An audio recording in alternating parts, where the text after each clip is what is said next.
Bandeirantes, 1360. Voltamos a apresentar Faixa Livre.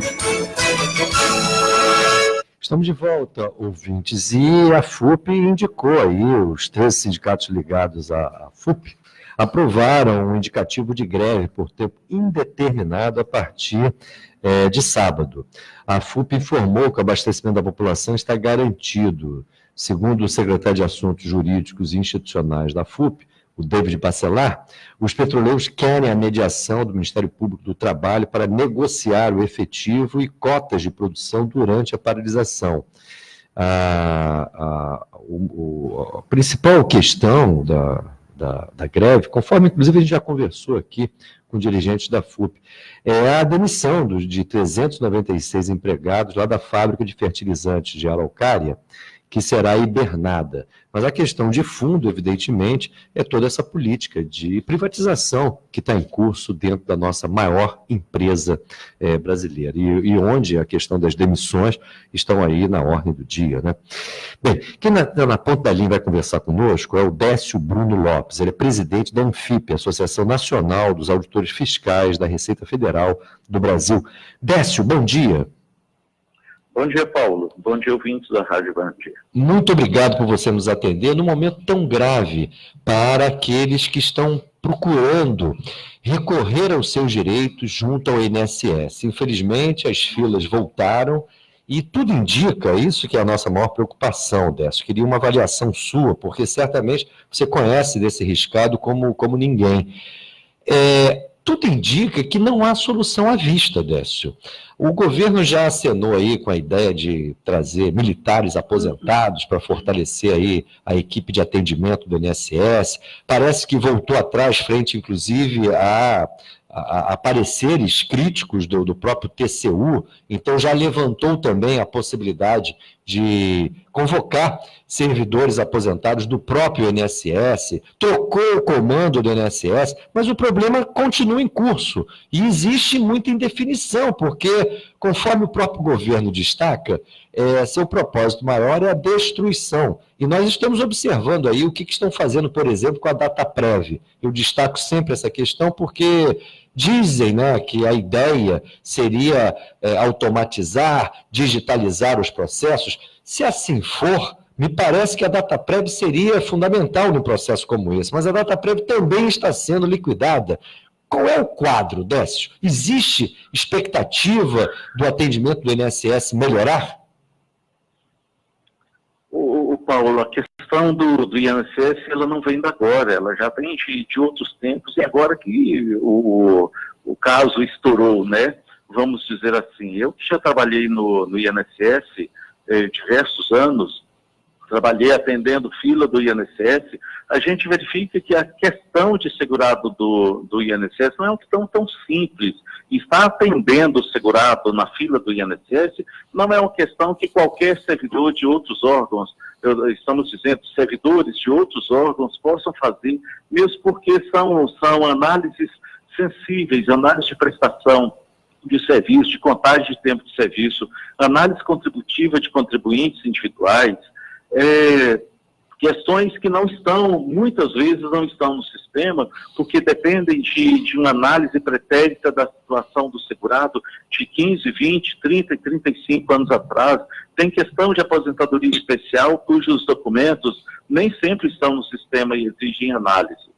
Então, essa questão de digitalização, o INSS digital, ele não se resolve pura e simplesmente pela digitalização, porque facilita a entrada do benefício, mas tem que haver pessoas capacitadas que conheçam a legislação da Previdência para poder conceder benefícios. Então, uma simples troca de presidência da instituição não resolve o problema, assim como uma simples contratação de militares também não resolve o problema, porque não é de um dia para o outro que a pessoa que esteja à frente do atendimento e da concessão de benefícios consegue fazer esse serviço tão delicado e sensível. Nós imaginamos isso, né? Agora, quando você diz que os problemas vêm de longe, isso nos remete justamente à realização de concursos públicos, a um processo de treinamento mais intensivo, a própria questão, me parece, da automação de processos dentro do INSS, me parece também relevante, mas isso nos remete ao seguinte: a responsabilidade sobre isso que está acontecendo são dos governos passados, governo de Fernando Henrique, governo de Lula, Dilma e Temer. Eu destaco isso pelo seguinte: todos esses governos, de alguma maneira, priorizaram a questão da Previdência, mas sob um ponto de vista da variável fiscal. Todos atacaram um suposto déficit da Previdência, inclusive com medidas muito fortes de restrição de direitos. Todos esses governos, Fernando Henrique, Lula, Dilma e Temer. Você atribui mais a responsabilidade sobre o que ocorre hoje dentro do INSS aos governos passados do que ao governo Bolsonaro? Na verdade, todos os governos têm responsabilidade sobre essa questão, Paulo, pelo seguinte: faz muito tempo que o INSS não realiza concurso público, tá? Na verdade, as direções passadas do INSS solicitaram a realização de concurso, encaminharam pedidos ao antigo Ministério da Previdência, depois Ministério da Previdência e Trabalho, e esses pedidos eram encaminhados ao Ministério do Planejamento, né? Então, que é a área que coordena, a área do governo que coordenava, né, e hoje está na economia, no Ministério da Economia. Então, o Ministério do Planejamento é quem autorizava o não concurso. E faz muito tempo que o INSS não tem concurso. E fazia muito tempo que o INSS não tinha concurso. Do penúltimo concurso para o último, foi um período longo. E o INSS passou por transformações também. E nessas transformações foram remanejados servidores. Outra questão é que na junção da Receita Previdenciária com a Receita Federal do Brasil, boa parte dos servidores do INSS também foram para a Receita, né? E deslocaram servidores de área administrativa para as agências. Mas, com o número crescente de pedidos de aposentadoria ao longo dos anos, desde 1998, quando foi a emenda constitucional número 20, foi uma corrida às agências da Previdência. O número de benefícios cresceu muito. A emenda constitucional número 41, de 2003, foi uma corrida enorme para a Previdência também. E agora, desde quando foi lançada a PEC 287, a corrida foi enorme para as agências da Previdência com pedido de concessão de benefício. E o número de servidores cada dia caindo mais. Quanto mais aumenta o benefício, mais cai o número de servidores. E a digitalização é uma coisa recente. E para tratar a digitalização, os trabalhadores nem sempre têm conhecimento de área de tecnologia da informação, nem sempre estão treinados, nem sempre estão capacitados eles mesmos para poder trabalhar a questão do INSS digital, que isso requer treinamento. Então, não é agora que essas coisas se resolvem. É necessário, sim, que sejam lançados concursos públicos, porque essa questão da contratação temporária dos servidores aposentados, e principalmente servidores aposentados recentemente, na área de concessão de benefícios, é a mão de obra mais especializada para poder desafogar em torno de mais de 2 milhões de pedidos de benefícios represados. Mas as questões não param aí, mesmo porque a tecnologia por si só não substitui servidores, até em decorrência dessas questões que nós dissemos de análise de diversos documentos que devem ser levados à agência. Esse aqui corre o risco de fechar porque não tem servidor, mesmo porque o número de pedidos de aposentadoria de servidores continua ocorrendo. E já são, o que se fala é de cerca de 2 milhões, né, de pedidos em atraso. Agora, há coisas que são incompreensíveis. O presidente que foi demitido, o Renato Vieira, em julho de 2019, ele apontou a necessidade de mais de 13 mil funcionários para cuidar da análise, novos pedidos e da fila que já existia. Na verdade, 13.500 funcionários. Agora, o novo presidente, que é justamente o cidadão que era secretário de Previdência do Ministério da Economia, o Leonardo Rolim, hoje ele aparece nos jornais afirmando que o INSS não precisa de mais servidores. Ele diz que o órgão precisa de menos servidores efetivos do que a quantidade existente hoje e que é necessária uma mudança do perfil desses servidores diante da digitalização do ingresso e do processamento de novos benefícios decorrentes do chamado INSS digital. Quem é que tem razão? O ex-presidente que fez esse diagnóstico em 2019, em julho de 2019, ou o atual? Porque são opiniões e posições absolutamente distintas. O Paulo, é uma questão assim, muito sensível pelo seguinte, seja o secretário, seja o presidente atual, seja o anterior, na verdade os levantamentos existem e esses levantamentos, eles não foram os levantamentos que existem, que foram encaminhados ao Ministério do Planejamento, ou atualmente ao Ministério da Economia, não são dados que foram inventados. Isso nós podemos afirmar que a direção do INSS não ia ter não ia encaminhar dados e ia se responsabilizar por dados que seriam irreais.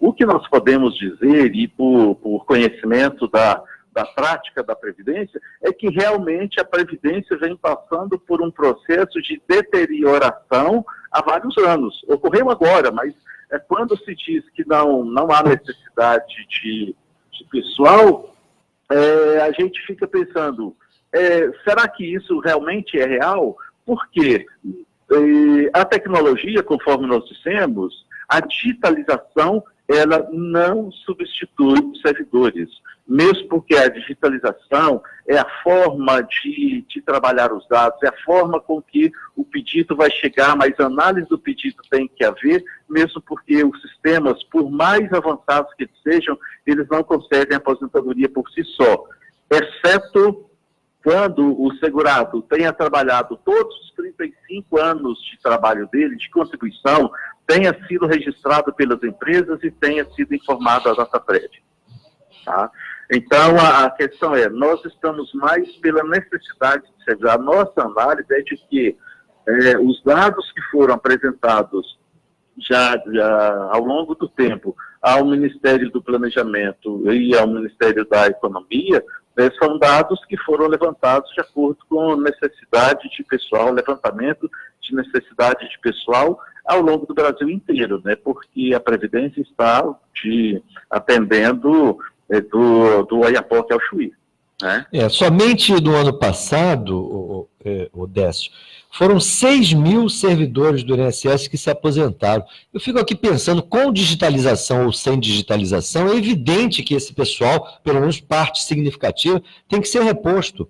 E tem que ser reposta essa parte, e isso deve se dar através de concurso. Mas o Paulo Guedes já falou que não tem concurso, né? A ideia, me parece, é levar à frente essa bandeira da destruição do serviço público e de instrumentos para o nosso desenvolvimento, o mínimo que se pode concluir. Agora, eu volto à questão que me parece essencial, já que o governo fala tanto da questão da automação, da digitalização. Você tem opinião sobre o que vem sendo feito com a DataPrev? Porque a DataPrev é um dos órgãos mais importantes do governo, do seu ponto de vista, inclusive da tecnologia da informação, que me parece essencial num momento como esse. O que você acha a respeito da destruição da DataPrev que está em curso? Veja, a API é extremamente importante para o governo em todas as áreas. E na questão do INSS, a DataPrev foi criada, quando ela foi criada, lá na década de 70, me parece, na década de 70, o objetivo da DataPrev era exatamente que a Previdência Social, pela sua grandeza, pelo seu tamanho, pela sua importância, necessitava de uma empresa específica para que esses dados sensíveis prestação de serviço dos segurados fosse tratada exatamente dentro do governo, tá? Só que a questão é que o parque tecnológico, ele também tem que se atualizar. O parque tecnológico tem que ter recursos para atualização em decorrência do volume de dados que cresce a cada dia. E essa questão da privatização da Dataprev, ela é mais um risco que poderá se convolar em crise dentro de pouco tempo. Mesmo porque a privatização, com a iminência da privatização da Dataprev, certamente os servidores vão entrar em greve, certamente vai haver paralisação do sistema, e como é que vai... Então, olha, aí vem a questão, olha, a digitalização é o mais importante. Vamos dizer assim, o que se fala, olha, não precisa de servidores porque os processos serão digitais. Para que haja processo digital, para que haja um maior tratamento de dados, é necessário investimento. E investimento no que se fala em privatização é mais um risco, tá? Em vez de se investir, em vez de dar a importância que tanto o INSS quanto a Dataprev merece, privatizar significa mais um risco, que pode se convolar em apagão, tá? Vamos dizer assim. Mesmo porque até a Receita Federal do Brasil, ela utiliza os dados da Dataprev, aqueles dados de contribuintes, né? Dados de arrecadação de contribuintes, principalmente de contribuintes individuais. Então, estão lá na Dataprev esses dados. Então, é um risco seríssimo, né? Olha, tem 2 milhões de benefícios para ser concedidos. A Dataprev está na iminência de ser privatizada. Será que vai haver concessão de benefício ou trabalho que seja correspondente à necessidade de maior informação tecnológica, maior informação digital para poder, até para os servidores que ainda existem, conceder benefício, se há um risco de a Dataprev parar em decorrência dessa privatização, da privatização iminente? É um risco, porque são dados muito sensíveis, Paulo. Seja dados dos contribuintes individuais, seja dados de relação de trabalho dos segurados, do tempo todo contributivo, né, da relação contributiva, da relação de trabalho, da relação laboral dentro de 35 anos. Então, são dados muito sensíveis, são questões extremamente sensíveis que isso aí, além dessa questão dos benefícios represados, a gente tem esse risco de a digitalização parar no meio do caminho em decorrência de privatização da Dataprev. Os riscos são gigantescos. Décio, eu quero Paulo. Infelizmente. Décio, eu quero te agradecer muito as informações, as suas opiniões aí a respeito dessa crise que está tocando aí a uma quantidade enorme de brasileiros que estão impedidos de ter acesso a seus direitos. É mais um problema aí que temos a enfrentar. E eu te agradeço muito a gentileza dessa entrevista. Um forte abraço para você, um bom dia de trabalho. Nós aqui agradecemos, Paulo. Um grande abraço para vocês também. Conversamos aqui com Décio Bruno Lopes, ele é presidente da ANFIP. A ANFIP é a Associação Nacional dos Auditores Fiscais da Receita Federal do Brasil. E agora vamos novamente a um breve intervalo. Voltaremos em seguida. Bandeirantes. 1360. Estamos apresentando Faixa Livre. Voltamos a apresentar Faixa Livre. Estamos de volta, ouvintes, com o nosso programa Faixa Livre. E eu coleciono aí um conjunto de problemas que esse governo Bolsonaro vai deixando aí para os trabalhadores, principalmente. E para vocês terem ideia aí do grau de desorganização, bagunça ou destruição planejada, tanto faz, Hoje o jornal Folha de São Paulo, a principal manchete da Folha de São Paulo é a seguinte: notas do Enem não são 100% confiáveis, afirmam servidores. A matéria diz o seguinte: uma decisão do INEP, órgão responsável pelo Enem, de pular uma etapa no recálculo do exame para dar uma resposta rápida aos erros em notas da avaliação de 2019, põe sob suspeita os resultados da prova, afirmam funcionários do Instituto e do MEC ouvidos pela reportagem da Folha de São Paulo. Segundo eles, não é possível ter 100% de confiança no processo feito pelo governo. Os técnicos reavaliaram o desempenho dos participantes e chegaram a novos índices de acertos nas questões, mas não refizeram os parâmetros que definem o peso para cada pergunta do teste. E isso poderia levar a pequenas variações de notas, mas suficientes para alterar a lista de aprovados em cursos concorridos, ainda de acordo com os servidores. Para manter o cronograma do SISU, cuja lista chegou a ser barrada pela Justiça após a revelação das falhas no Enem, o INEP deve evitar o retrabalho na base de dados do exame. Isso só seria feito sob determinação judicial, segundo relatos. Procurado, o Instituto não respondeu até a conclusão desta edição. Para vocês verem o quadro de anomia, de falta de coordenação, de falta de planejamento que nós estamos submetidos por essa equipe aí ministerial que disse que veio para mudar. O problema é mudar para que lado, né? Para que rumo? Parece que a mudança é para pior.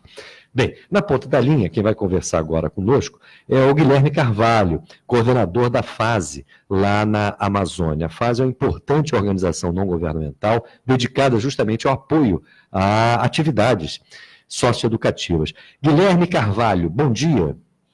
Bom dia, tudo bem? Tudo indo, né, Guilherme? Muito preocupado com o andar da carruagem. Parece que nós estamos vivendo realmente um verdadeiro pesadelo voltado aí para a destruição do país, de acordo, inclusive, com os propósitos aí do senhor Jair Bolsonaro, secundado pelo general Mourão, que às vezes eu ironizo aqui, digo que ele é o sensato. Ele não fala em destruição, fala em desmanche.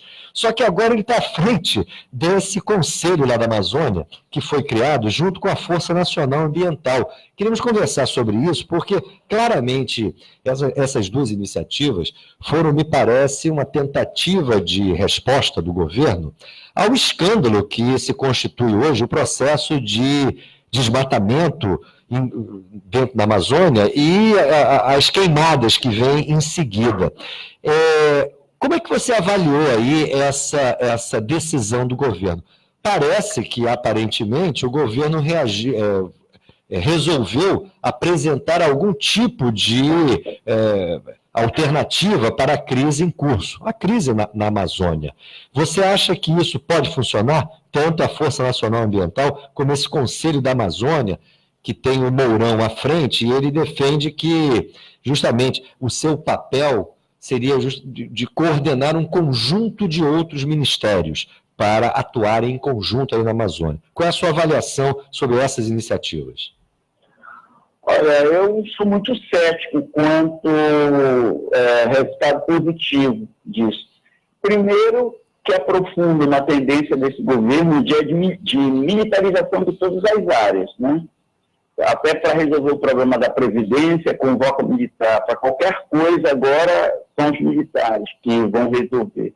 E essa coisa do Conselho da Força vem nessa perspectiva de você militarizar, com a velha ideia de vamos, como o próprio presidente falou, né, agora os índios estão se tornando humanos como nós, quer dizer, essa perspectiva atrasada, essa visão retrógrada sobre a Amazônia, como se aqui fosse, aí retoma todas as velhas ideias do vazio demográfico, que precisa ser desenvolvida, integrada, todo esse discurso histórico para servir de justificativa para toda ação de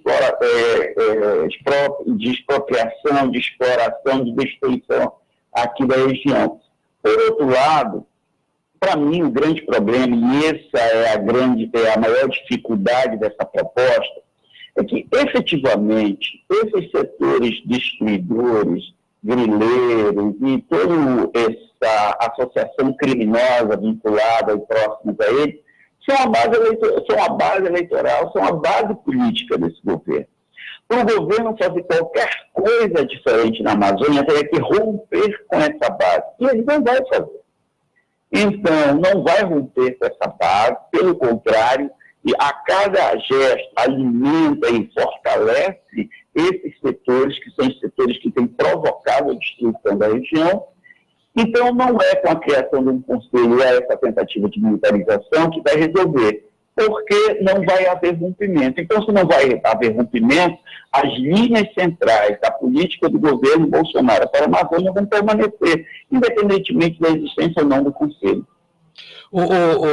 Guilherme, você mencionou aí essa base social que se identifica com o Bolsonaro. E parece que essa base ela foi contemplada há pouco justamente com essa ideia de se conceder títulos de propriedade para grileiros. Eu queria que você falasse isso aqui para os nossos ouvintes, porque parece que isso vai consolidar justamente essa base de apoio ao Bolsonaro e que tem um efeito muito perverso, inclusive para a preservação da floresta. Como é que você vê essa questão? Eu queria que você detalhasse aí essa mudança de rumo aí na concessão de títulos de propriedade aí na Amazônia. São várias ações nesse sentido. Uma delas é você poder emitir os títulos por autodeclaração. Ou seja, uma determinada pessoa pega e diz, olha, essa área é minha, e aí apresenta um mapa dessa área, protocola isso em algum lugar, e por autodeclaração, e o governo tem um tempo para verificar se aquela informação é verdadeira, e a partir daí emite o título. É um pouco parecido com o que acontece com o cadastro ambiental rural. E, inclusive, há setores que defendem que o cadastro sirva de base para essa regularização fundiária.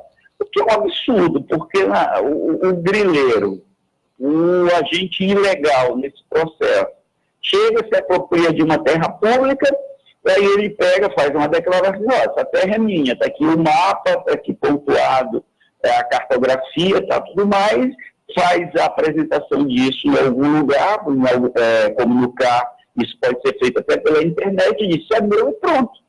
Quer dizer, nós vamos passar por um processo de regularização em massa de áreas roubadas do patrimônio público. Então, quer dizer, é um absurdo você fazer regularização fundiária por autodeclaração. Num sistema que já contém uma série de vícios, você aumenta a possibilidade desses vícios se aprofundarem ainda mais. Ou seja, boa parte de terras da Amazônia podem ser apropriadas dessa forma, de uma maneira muito simples e fácil. Quer dizer, o governo, em vez de dificultar a ação criminosa, parece que, com algumas ações, acaba oferecendo mais vantagens de atuação desses setores. Por outro lado, também, com relação à fundiária, o que o governo tem uma política muito clara de impedir qualquer demarcação de terra indígena, inclusive estão revendo, a tentativa de rever várias terras indígenas, estão tentando impedir a demarcação de novas áreas, terras de quilombolas. Ao mesmo tempo, há toda uma ação coordenada com os governos dos estados e os governos municipais para transformar territórios coletivos, como no caso aqui da Amazônia agroextrativista, que são os projetos de assentamento agroextrativistas e outros, transformar esses projetos de assentamento em áreas particulares, ou seja, retirando o caráter coletivo dessas terras, que, portanto, são terras preservadas em grande medida, tirar o caráter coletivo e emitir títulos individuais. Qual é o objetivo do governo com essa medida? Colocar essas terras no mercado, porque se essas terras continuam como territórios coletivos, o governo não tem como colocá-las no mercado. Agora, se tirar o caráter coletivo e fizer a titulação individual das pessoas, e não dando qualquer possibilidade dessas pessoas permanecerem ali, até mesmo porque as pressões serão enormes por parte de empresas e outros segmentos, essas pessoas vão sair. E aí é isso que o governo quer, porque essas áreas entram para o mercado de uma maneira muito fácil. Ou seja, há um conjunto de medidas que o governo vem fazendo, mas a centralidade é liberar terra para mercado, aonde não for possível liberar terra para mercado, mudar a legislação para que as empresas possam entrar nas terras. Aí tem a discussão sobre soja em terra indígena, mineração em terra indígena e várias outras. Ou seja, aquelas áreas que o governo não conseguir desconstruir essa dimensão coletiva, é permitir mudanças na legislação para que as empresas possam entrar e possam explorar, discutindo compensação, discutindo participação nos lucros e uma série de outras coisas. A entrada de madeireira e tal, tudo mais. Ou seja, essa é a grande estratégia. É preciso colocar as terras da Amazônia no mercado, de uma forma ou de outra. Seja impedindo a demarcação de novas terras, seja desconstruindo o sentido coletivo de imensas áreas hoje, ou quando não for possível, mudar a legislação para que as empresas possam entrar nesses territórios. É essa a estratégia do governo. Aumentar o estoque de terras passíveis de serem mercantilizadas, comercializadas. Está no mercado. Guilherme, você mencionou terras coletivas, são áreas com os assentamentos?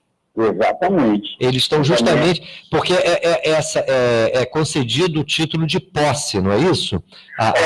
Aos assentamentos. No caso, por exemplo, dos projetos de assentamentos agroextrativistas, que é uma modalidade especial, que existe muito aqui na Amazônia, tem um contrato de concessão do direito real de uso. É um contrato. O Estado brasileiro diz, olha... A terra da União, né, Guilherme? E aí é dada a concessão de uso... Exatamente. Aí vocês podem permanecer por 50 anos e tal, renováveis e tal, e aí aquela comunidade, aquelas pessoas têm aquele território coletivo, podem trabalhar, não tem a propriedade do território, mas é reconhecido o seu direito de permanecer nele. Por exemplo, vou te dar um exemplo. Aqui nós temos em Santarém um projeto chamado o projeto de assentamento agroextrativista Lago Grande, que é uma área de 250 mil hectares, moram 30 mil pessoas lá. Então, veja bem a situação. Então, são 250 mil hectares, 30 mil pessoas. Acontece que as mineradoras querem entrar nessas áreas, várias. A principal delas é a Alcoa, que atua em Juruti e quer expandir a exploração de bauxita para essa região, Lago Grande, porque é uma região riquíssima em bauxita. Então, ela e outras mineradoras estão de olho. O que é que elas estão requerendo? Dos 250 mil hectares, as mineradoras estão requerendo 150 mil. Ou seja, 2/3 do território as mineradoras querem. Aí, para onde vão essas pessoas? Essa região é uma região importante no abastecimento de Santarém e de várias outras áreas. Tem a questão dos rios, recursos hídricos, as florestas, uma série de coisas. Então, só que é um projeto de assentamento. Então, o que é que vem sendo feito? O próprio governo vem tentando fazer com que essa área deixe de ser um projeto de assentamento. Por quê? Porque isso vai favorecer a entrada das mineradoras. A Justiça Federal já negou a Alcoa, inclusive porque a Alcoa, de uma forma, em descumprimento a decisões judiciais, a Alcoa está atuando dentro desta área. A Justiça Federal já julgou preliminarmente proibindo a Alcoa sequer de entrar na área. Agora, se ela for descaracterizada como área coletiva, acabou esse entendimento. Então é isso, em todo canto está acontecendo isso, em várias outras áreas que interessam, porque são áreas estratégicas para a construção de portos e uma série de coisas. Aí só tem um grande problema para o Estado brasileiro e para as empresas. Infelizmente para eles, essas áreas não são abandonadas, essas áreas não são vazias. Aqui no Pará tem uma região que é chamada Baixo Tocantins, que é a região onde nós temos foi colonizada por camponeses, há um sistema onde a pequena propriedade ela é a grande maioria. Nós temos um campesinato de 300 anos na Amazônia, 300 anos. Pessoas moram lá há 300 anos. Então, isso sem falar dos indígenas, as pessoas que chegaram depois os portugueses. Então, nós temos uma colonização de 300 anos. E aí, para que esses projetos vinguem, é preciso retirar essas pessoas. Então, é preciso descaracterizar esses territórios como coletivos. Essa é a política fundiária do governo federal. É uma loucura, porque, evidentemente, premidos aí pela questão econômica, muitas vezes falta de condições de trabalho. Eu fico imaginando, o pequeno agricultor com o título de propriedade, ele vai sofrer uma pressão tremenda dessas grandes empresas multinacionais para vendê-las, não é?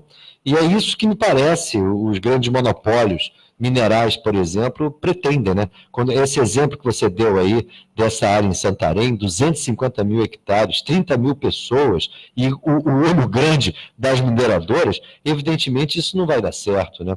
Agora, do seu ponto de vista daquela ideia da emissão de títulos por autodeclaração, isso também não pode ser potencialmente conflituoso, porque há muitas áreas em litígio aí na Amazônia, Guilherme. Explica aí para os nossos ouvintes como é que vai se dar isso, porque muita gente diz que se somar todos os títulos de propriedade aí que muita gente apresenta, vai faltar território. Como é que é isso?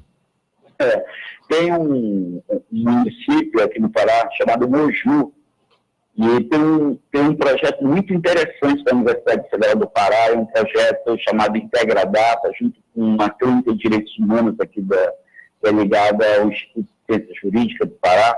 Então, foi feito a partir de uma demanda do Tribunal de Justiça no Estado, que você sabe que essa questão fundiária é complexa e é cheia de melindres por conta de situações históricas que acumularam. Então, o Tribunal de Justiça do Estado resolveu que era preciso ter uma ideia, de fato, de todo o processo fundiário no Estado. Fazer um levantamento minucioso da situação fundiária, quem é dono, quem não é dono, fazer um levantamento completo da situação fundiária. E, a partir daí, foi feita uma ação envolvendo a Clínica de Direitos Humanos, Integradata da Universidade e o Ministério Público do Estado do Pará, onde estão sendo feitas, entre outras medidas, a digitalização das documentações existentes nos cartórios. Então, digitalizar nos cartórios, e a universidade produziu um programa de computador em que essas informações digitalizadas, com uma série de outras que também são juntadas, é possível, em poucos segundos, você saber exatamente qual é a situação daquela área. Então, o cara diz que é proprietário de uma área em tal município, assim, que tem esse tamanho. Com essas informações, quando esse processo todo for concluído, um juiz que esteja julgando uma ação, alguma coisa assim, ele pode acessar as informações e ter em poucos segundos a real situação historicamente daquela área e saber toda a cadeia dominial, se existe dono, quem é dono, se é área pública, então tem condições. Então vai ajudar enormemente nesse processo de regularização fundiária. É um projeto muito interessante aqui no Pará. Pois bem, há um município chamado Moju, em que foi feito esse levantamento no cartório, já a digitalização, construindo mapas, porque esse programa de computador ele abarca uma dimensão enorme de informações. Se juntar todos os títulos dos que se dizem proprietários do município, este município de Moju teria que ter 8 andares. 8 andares. 8 andares. Ou seja, o somatório dos títulos de propriedade equivale a 8 vezes o território a área do município. É isso? Exatamente. Então, para que você tenha uma ideia do caos fundiário existente na Amazônia. Pois é, como eu digo, se agora a emissão de títulos, a nova emissão de títulos, vai se dar por autodeclaração, esse problema vai explodir, né? Exatamente, a Amazônia vai ter que ter 10 andares, entendeu? Porque vai ser uma porta aberta para a corrupção, uma porta aberta para toda ação ilegal de apropriação em larga escala de terra pública. Que loucura, Guilherme. Bem, você vê alguma alternativa aí a curto prazo? Porque, além dos problemas estruturais que a Amazônia tem, nós temos agora um governo que claramente ele está imbuído do propósito de liberar terras para mercantilização e principalmente facilitar a vida aí do agronegócio e da atividade de mineração, inclusive envolvendo aí as terras indígenas. Você vê alguma solução de curto prazo? Olha, tem várias possibilidades. Uma, primeiro, é não destruir o INCRA, né? Que é esse processo que o governo vem fazendo de completo esvaziamento do INCRA, de agora, nessas mudanças que ocorreram com relação à estrutura do novo governo, o INCRA ficou relegado a uma posição, não sei nem se posso dizer, secundária. E você tem muita gente boa no INCRA, você tem muita gente comprometida do órgão em resolver o problema fundiário. Mas não tem como resolver se não tem verba, se não tem estrutura, se não tem possibilidade dos funcionários irem a campo, desenvolver as suas ações, as suas atividades. Quer dizer, hoje eu fico imaginando a angústia desses servidores diante de um completo desmonte de um órgão tão importante para a solução do problema fundiário brasileiro. Então, eu acho que isso era uma medida imediata, parar com o desmonte do INCRA e dar a ele o real valor que precisa para desenvolver suas atividades. Porque, veja bem, hoje a questão fundiária deixou de ser de interesse só de agricultor, só de quilombola ou de outros desses setores. Por quê? Porque na nova lógica da globalização capitalista e as preocupações chamadas socioambientais e tal, tudo mais, que em alguns casos é apenas um esverdeamento das políticas de marketing das empresas, mas tudo bem.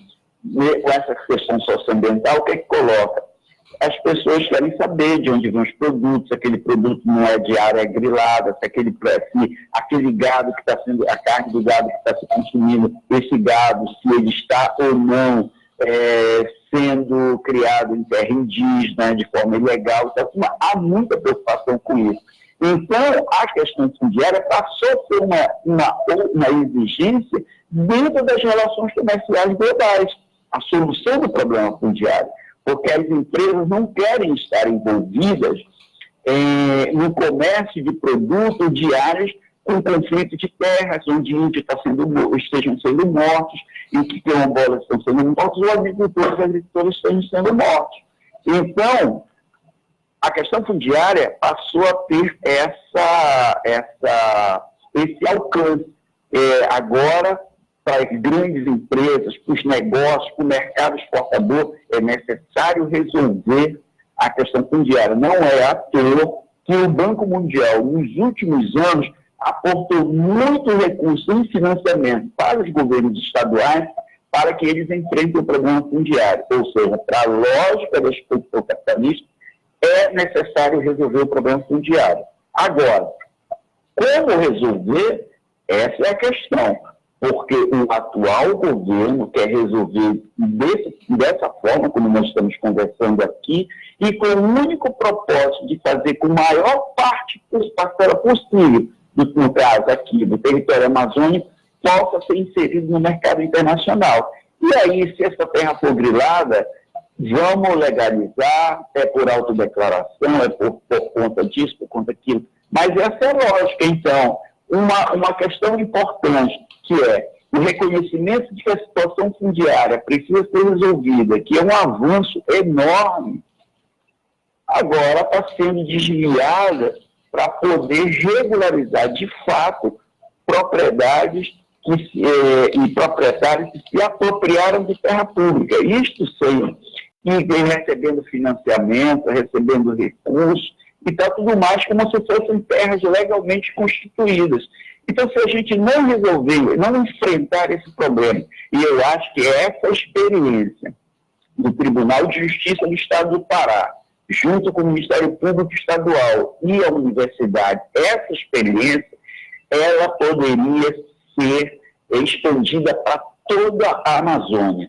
Ou seja, nós temos um mapeamento completo, a rastreabilidade completa das cadeias dominiais dos territórios amazônicos.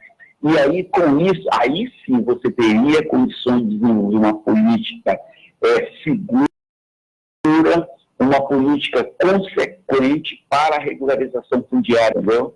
Eu acho que se esse projeto, essa experiência, ela se constituísse num referencial, nós teríamos enormes avanços para resolver, em direção da resolução do problema fundiário aqui na Amazônia. Porque teríamos aí um diagnóstico real de qual é essa situação fundiária. E, a partir daí, ter uma política de regularização séria, né? E não essa voltada claramente... baseado em dados confiáveis. E isso é o mínimo, né? Para a gente enfrentar um problema, a gente tem que conhecê-lo bem, né? Agora, exatamente, se quer aproveitar o problema para facilitar ainda mais esses interesses aí do agronegócio e da atividade mineral, das mineradoras, eu repito, em geral, grandes empresas multinacionais, aí o caminho é outro, mas é o caminho da destruição, né? Guilherme, por isso que eu não confio na tua primeira pergunta, eu não confio muito nas consequências positivas dessas medidas do Conselho, da Força Nacional, porque para isso significa romper com essa base criminosa instalada na região, e isso não vai acontecer. Não, ao contrário, essa base criminosa está sendo assolada, né? Está sendo incentivada. Hoje o jornal o Globo, por exemplo, faz uma matéria aqui muito interessante a respeito do seguinte: o governo quadriplicou o número de munições permitidas para compra por civis que têm posse ou porte de arma. A quantidade máxima passou de 50 para 200 por ano a cada arma de fogo. Veja bem, eles defenderam essa história aí da flexibilização do Estatuto das Armas para, em tese, dar mais segurança ao cidadão que porta uma arma. Só que, ao mesmo tempo, eles estão liberando aí a munição, onde já se viu, se o negócio é para defesa, autodefesa, para que um cidadão precisa ter 200 munições por ano? Por arma. Bem, e eles liberaram também a arma. E essa turma aí, essa é a medida que facilita essa base social aí do bolsonarismo dentro da Amazônia, né? Ontem mesmo eu estava conversando com um motorista de táxi sobre essa reportagem que foi veiculada pelo Fantástico no final de semana sobre morte no trânsito. Sim. Né? A gente estava conversando sobre justamente essa facilidade de ter acesso à arma e com brigas banais de trânsito, as pessoas se matando. Ou seja, aquilo que eu já falei em uma oportunidade no teu programa, em uma oportunidade anterior, é o governo da morte. É um governo comprometido com a morte. As ações do governo, desse governo, são ações voltadas a fortalecer essa ideia da morte, como diz o historiador africano Achille Mbembe, ou seja, é a necropolítica. Isso. E aí, se você vê a reforma da Previdência, se você for ver essa coisa da liberação das armas, se você verificar pelas ações mais básicas, como tirar a obrigatoriedade da cadeirinha da criança, retirar os controles dos radares das estradas, quer dizer, é um governo profundamente comprometido com a morte. E aí, no caso desse nosso tema em questão, em que tu estás falando agora, com relação à liberação da munição, é mais um exemplo, entendeu? Mas em todos os setores você pode ver isso. Morte e destruição. Parece que esse é o objetivo, os objetivos maiores do atual governo. Guilherme Carvalho, muito obrigado mais uma vez aqui pela sua valiosa contribuição. Nós estamos aqui num centro urbano e é muito importante ouvirmos vocês que estão aí na batalha aí no Brasil profundo, no Brasil da Amazônia, no Brasil que precisa, na verdade, ser libertado. Muito obrigado. Mais uma vez eu te agradeço. Oportunidade. Um bom dia para você, um bom trabalho. Programa, ouço, e é muito bom a gente ter essa possibilidade de falar com os grandes centros urbanos de outras partes do país sobre as questões amazônicas. Essa oportunidade que você dá é muito, muito, muito importante. Eu te agradeço imensamente por isso. Não há do que, Guilherme. Essa é uma obrigação que nós temos aqui desde o início do trabalho aqui do Faixa Livre há 25 anos atrás. Um forte abraço para você, Guilherme. Um abraço na Celeste, um abraço em todos os ouvintes. Guilherme Carvalho é coordenador da FASE, lá na Amazônia. A FASE é a Federação de Órgãos para Assistência Social e Educacional, uma organização não governamental com uma folha de serviços extremamente importante, relevante, nos vários cantos do país. Agora vamos novamente a um brevíssimo intervalo, voltaremos em seguida. Voltamos a apresentar Faixa Livre. Estamos de volta, ouvintes, com o nosso programa Faixa Livre, e na ponta da linha vamos conversar com a Ialê Faleiros novamente. Ela é a diretora do Morena, Associação de Moradores lá de Paquetá, a turma que está numa batalha tremenda para garantir a sua liberdade de ir e vir. Ialê Faleiros, bom dia. Bom dia, Paulo, tudo bem? Mais ou menos, né? A gente está acompanhando a luta de vocês aí, moradores de Paquetá, por conta aí de todos os desmandos aí da concessionária do serviço de barcas. E a justiça deu cobertura para a turma, o governador disse que a concessionária iria respeitar. Esses são os nossos coadjuvantes sempre aqui na entrevista, né, Ialê? Desculpa. Você sabe que eu sou amigo de um dos cachorros aí de Paquetá? Ah, é? É, do Piloto, você deve conhecê-lo. Ah, nosso vizinho. Então, manda um abraço para ele. O Piloto, eu gosto muito do Piloto. Agora, Ialê, como é que fica essa história? O governador disse que a CCR prometeu a ele que ia manter o serviço, os horários aí das barcas, mas qual o quê? Deram um capote no governador? O governador que deu aí uma palavra falsa para vocês? Na verdade, a gente estava... A última vez que a gente se falou era 14 de janeiro, né? Foi ao ar o programa com você. Isso. Foi a véspera da audiência judicial que o juiz deu, então, sentença favorável à CCR, né? Incrivelmente. Nesse dia 14 de janeiro, nós terminamos de falar e eu fui junto com a diretoria da Morena, do Conselho Comunitário de Segurança e da 21ª RA, para a Defensoria Pública, a pedido da Secretaria Estadual de Transportes, que pela primeira vez falou com a gente, quer dizer, na véspera da audiência, a Secretaria Estadual de Transportes pede uma reunião com a coordenação desse movimento, né, respeito a Paquetá, tem a nossa hashtag e tudo mais, e a gente, então, foi para lá e eles apresentaram um esboço de grade, mas eles não quiseram sequer ouvir nossa demanda organizada, inclusive num relatório com uma síntese em que a gente entrevistou cerca de 400 moradores, pegamos dados detalhados de instituições da ilha, né, hospital, as escolas, a Guarda Municipal, falamos com o banco que funciona aqui na ilha, o preventório, que atende crianças também, cerca de 250 crianças, e, enfim, a gente conseguiu fazer um levantamento comprovando a inviabilidade da nova grade, sequer foi considerado.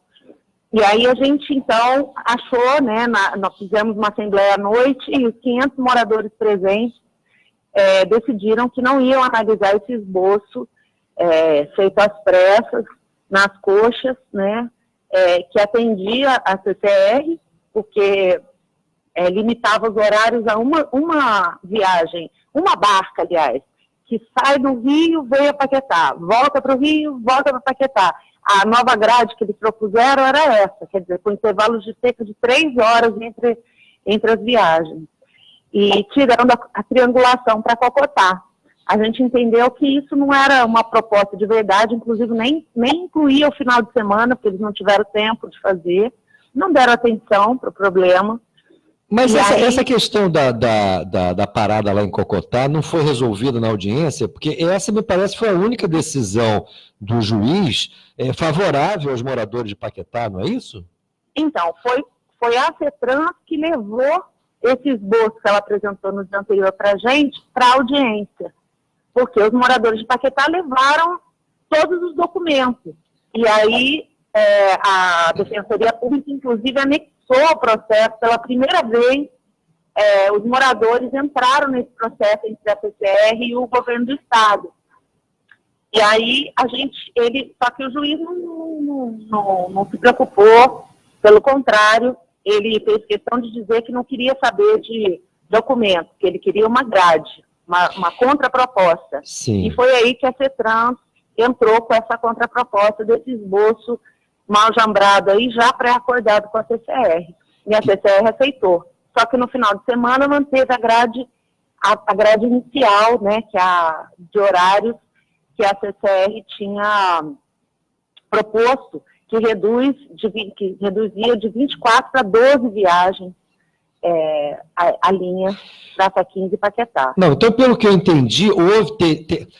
Porque o governador Witzel, ele não deu uma declaração, uma entrevista de que tudo seria resolvido a partir de um acordo dele com a CCR? Porque eu estou entendendo agora que a Secretaria Municipal de Transporte também, aparentemente, fez um acordo aí com a CCR para apresentar essa proposta aí das barcas de 3 em 3 horas, não é isso?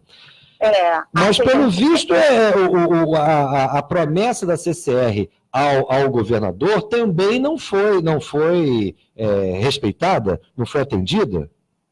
Na verdade, o que aconteceu é que a CCR e a Secretaria de Transporte já vinham em tratativas desde 2019 para rever essa grade, só que nós não fomos comunicados. Inclusive, a gente fez uma assembleia, na verdade, fizemos uma reunião pública aqui em Paquetá, no Yacht Clube de Paquetá, com a presença de uma centena de moradores, e convidamos a CETRANS. A gente estava prevendo o estrago, parece, né? A gente, na verdade, foi dia 19 de outubro, que a gente fez junto com a Frente Parlamentar em Defesa do Transporte Aquaviário, uma reunião pública, então aqui, e convidamos todos esses atores. Até a CCR esteve presente, mas não mencionou qualquer possibilidade de mudança de grade. Sim. A gente, inclusive, na reunião pediu aumento da grade, porque esses horários eles já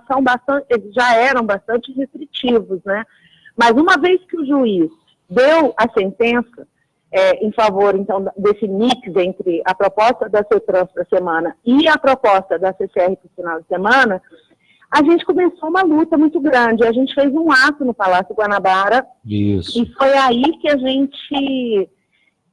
gente conseguiu entregar uma carta para o governador Witzel, pedindo, então, que ele interferisse pela revogação. Isso às vésperas, né, na semana anterior à data marcada, até pelo próprio juiz, de implementar esses novos horários para Paquetá. Que era o dia aí, 25, né? O sábado, né? A gente foi... Na verdade, seria 25 a implementação desses novos horários, exatamente. Isso. E aí a gente fez, então, esse ato público e conversamos, inclusive, com o pessoal da Casa Civil, né, o subsecretário da Casa Civil, conversamos com a subsecretária de Mobilidade da CETRANS, o subsecretário militar, que é de um órgão criado pelo governo recentemente para a defesa institucional, e explicamos, inclusive, a tragédia anunciada que seria esses novos horários para o final de semana, porque a redução desses horários para 12 viagens inclui, inclusive, coisas absurdas. Quem vem passear em Paquetá só pode voltar para casa, para o continente, ou às 2h30 da tarde, ou às 6h30 da tarde, ou então às 11h30 da noite. Então, isso, enfim, chegando no centro, na Praça 15, 00:40, para ter que ainda voltar para o seu bairro. Não, aí, é uma loucura total. E aí, eles ficaram de dar um retorno para a gente nessa reunião que a gente fez, a partir do ato que a gente gritou bastante lá na frente do Palácio da Guanabara, ficaram de dar um retorno até o final da semana, então, anterior à implementação, que é o dia 24 de janeiro, véspera da implantação. Só que na quinta noite, na véspera de fechar esse prazo, a gente anunciou outro ato, porque não tivemos convite oficial para a reunião. Aí, na sequência, eles convidaram a gente para uma nova reunião na CETRANS. Aí o ato já estava programado, a gente manteve o ato, teve um grupo que foi com a gente lá para Copacabana, para a sede da Secretaria de Transporte, e a gente estava no meio da reunião com o secretário Delmo Pin, quando a gente é surpreendido pela declaração do governador Witzel. A reunião acabou, né?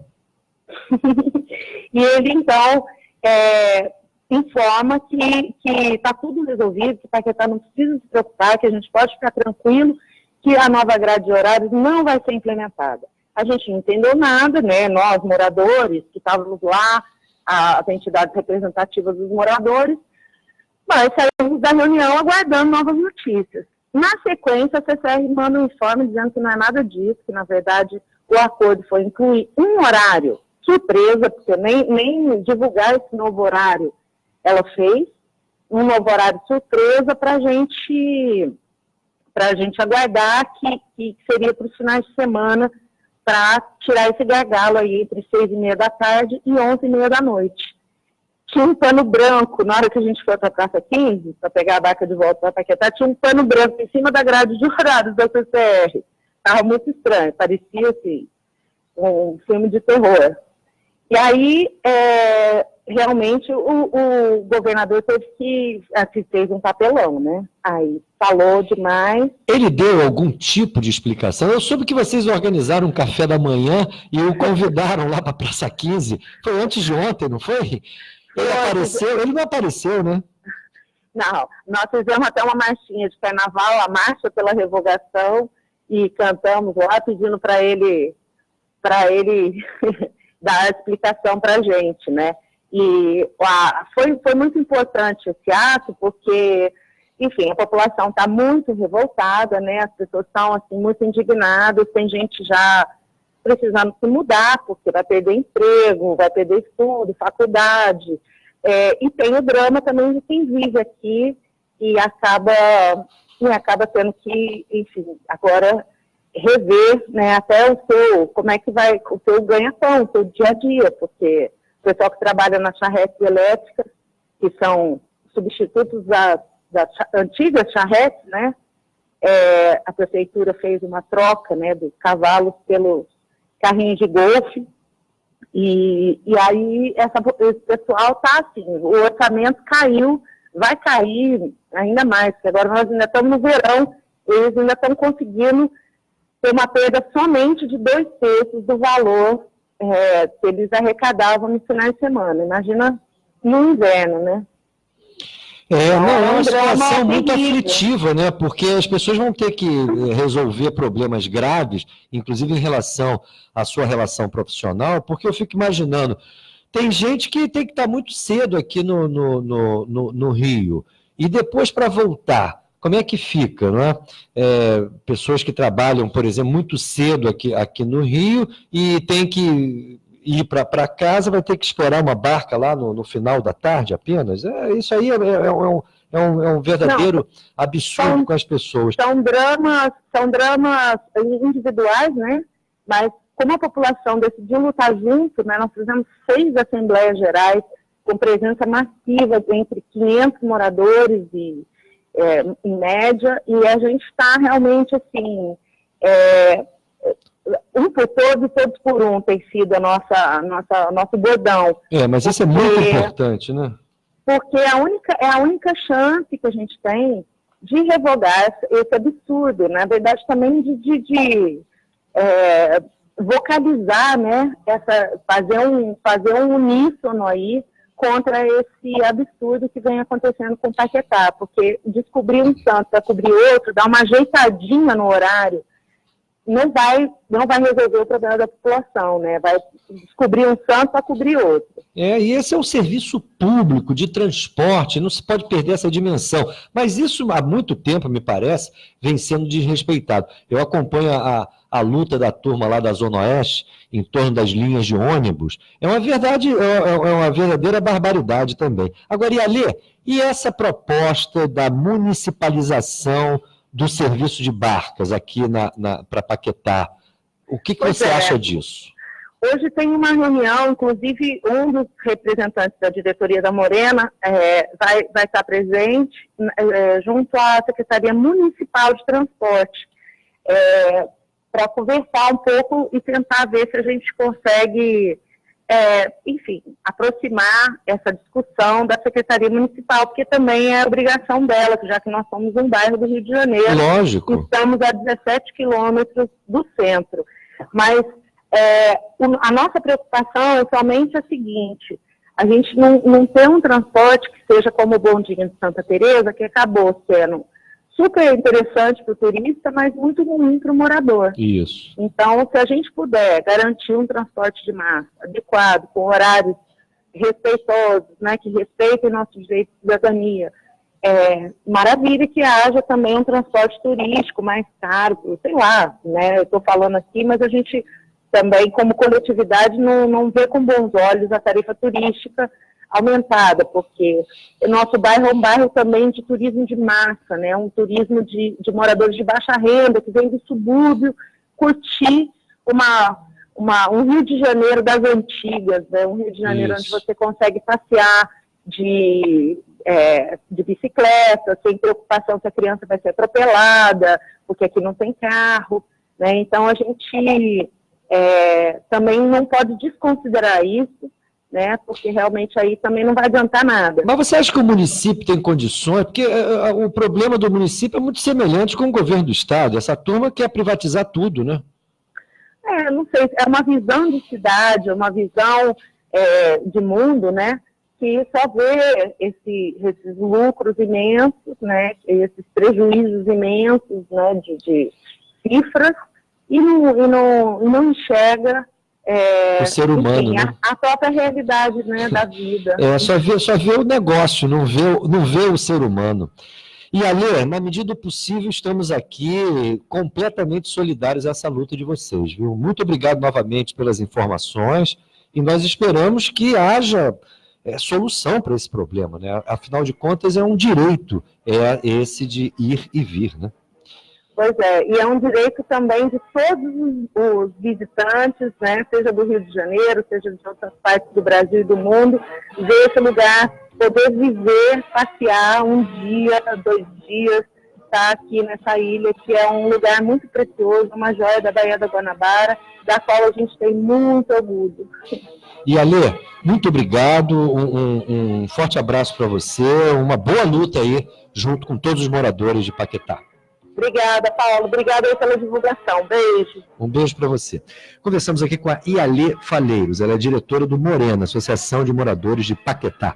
E conversou conosco sobre esse drama criado aí pelo poder público em relação aos moradores de Paquetá e a todos aqueles que gostam de passear em Paquetá. O nosso programa se encerra. Eu lembro que na próxima segunda-feira o Movimento em Defesa da Economia Nacional realiza uma roda de conversa sobre a conjuntura política a partir das 17 horas, lá no auditório do 7º andar da ABI, no centro da cidade. Eu agradeço aí a audiência e quero fazer aqui uma saudação especial. Quero mandar um beijo e um abraço pela passagem do aniversário da Maria da Conceição, completa 84 anos hoje. Maria da Conceição é a mãe do nosso ouvinte Carlos Alves, o Carlinhos Revolucionário. Um abraço e um beijo também para você, Carlinhos, bem como para a mamãe Maria da Conceição. Muita saúde e sorte aí para todos vocês. E aqui eu encerro o programa, agradeço a audiência e amanhã, às 8 horas da manhã, a gente se encontra aqui mesmo na Rádio Bandeirantes, AM 1360. Um bom dia e até amanhã. Aqui termina mais uma edição do Faixa Livre. Obrigado, ouvinte.